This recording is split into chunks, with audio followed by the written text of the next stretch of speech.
military service, 25 years, we sang that song many, many times. We would sing it out in the field. We would sing it out in over at the chapel. We would sing it out when we were getting ready to go outside the wire. And those those words, those words, many people will think about them that they'll say, "Oh well, yeah, it's a nice song," and it says just because he lives and whatnot, and they'll go, "Well, so what? He lives." But for us, those of us that believe in him, those of us that believe in him, that is the word of hope.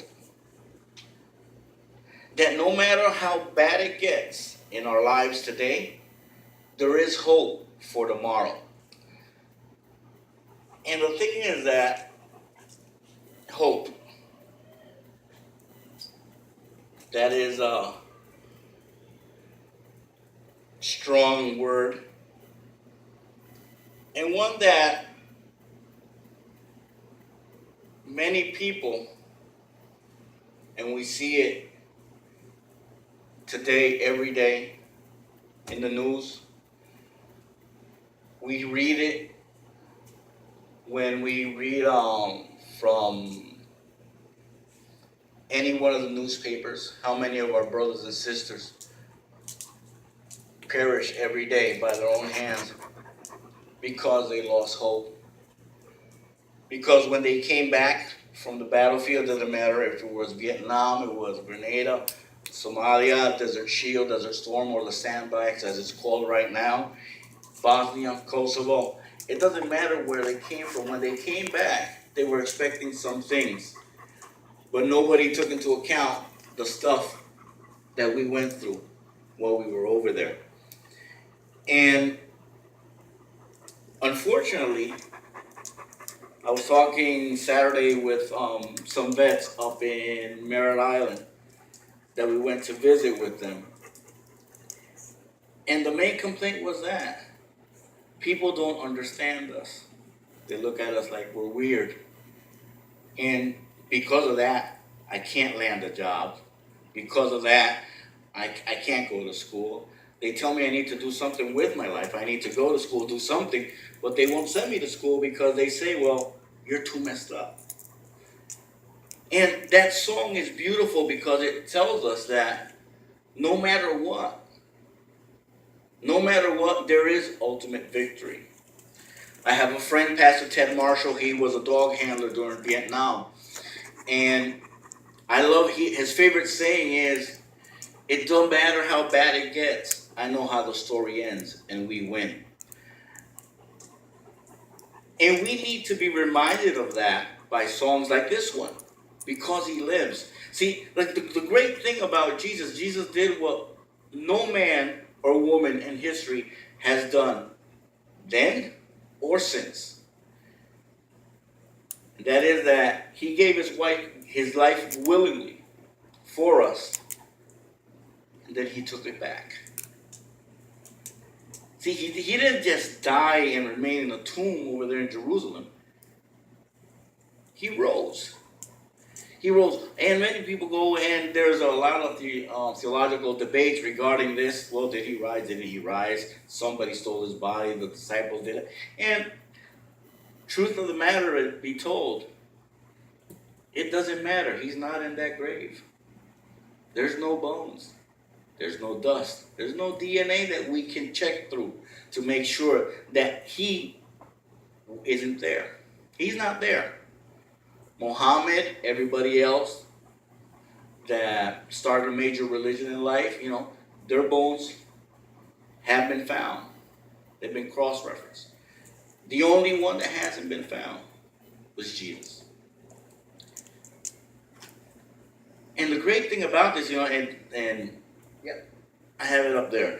In the book of Isaiah, in chapter 40, one of my favorite passages says that even the youth shall faint and be weary, and the young men shall utterly fail. But the kicker is this one. The kicker is verse 31. And verse 31 goes back to what the song was saying. But they that wait upon the Lord shall renew their strength. They shall mount up with wings as eagles. They shall run and not be weary. They shall walk and not faint. There is hope. Of course, hope is not without its challenges. Because hope is kind of like faith, where you keep looking for stuff and hoping that stuff will happen. And you're expecting, there's a level of expectancy when there's hope. And that's a great thing. I was sharing a story a couple of Sundays ago with a young lady that she's a volunteer here at the Post. We were talking about her situation and whatnot. In a moment, I told Luxury to end this conversation. I'm going to end it with this one anecdote. And I want you to remember it when you're at night, alone. That's when all the demons come out. That's when all our skeletons come out. I know that's when mine come out in the middle of the night.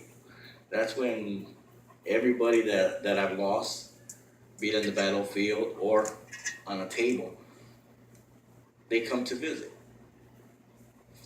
But I told her, and I told her, look, sweetie, there's this anecdote, there's this kid, there's this child. He's 6 years old. He's traveling by himself on a plane. And all of a sudden, this little guy is coloring in his coloring book. And all of a sudden, they started experiencing turbulence in the plane. So the plane starts climbing higher. But the turbulence just got worse and got worse. And the plane shook and trembled to such an extent that the metal was actually groaning. It got so bad that the oxygen mask came down, and the little boy was still coloring in his book. And there's this gentleman sitting next to him. He says, "Aren't you afraid?" He goes, "No." He can continue coloring, and the gentleman said, "We can die." And he goes, "No, we won't." And the gentleman asked him, "How are you so sure?" And he said, "Because my daddy's the pilot." My daddy's the pilot. Amen. And that's what that song is all about. No matter what happens, no matter how dark it gets,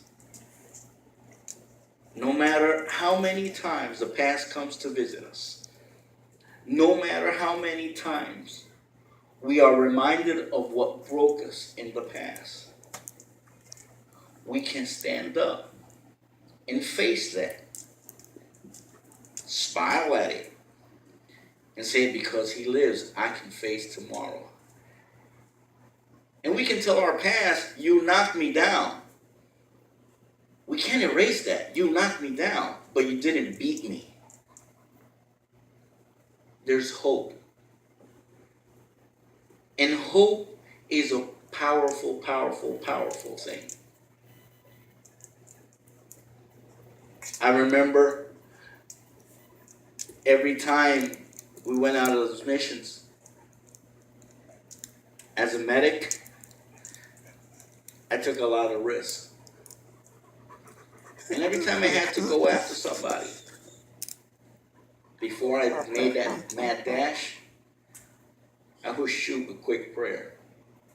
And it was real quick. Because I couldn't go into, "Oh Lord, please, I'm going out there." No. Zeus,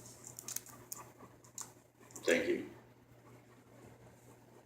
No, so I'm running out there, protect him and protect me.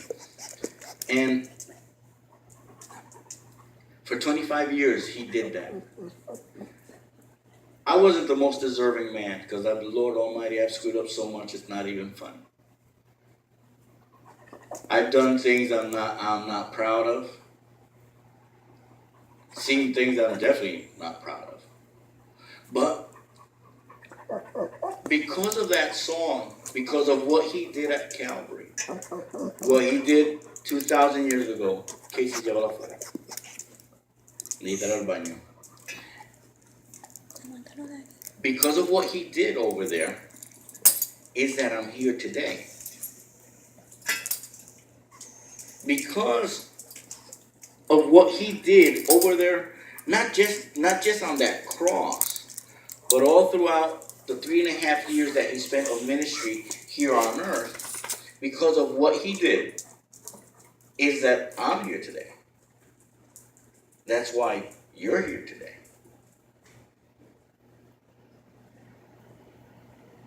And I can tell you many, many times that I just want to give it up. Just give it up. Just give up. And a song just like that one comes along, rings in my brain, and helps me to carry on. What I want to leave with you tonight is that there is hope for a better tomorrow. It may not be better for the world, but it will definitely be better for us. And if you don't take anything from what I've said tonight, I encourage you, I implore you to remember this. Your daddy's the pilot. Ain't nothing happening because he's in control of everything. Be blessed. Xavier?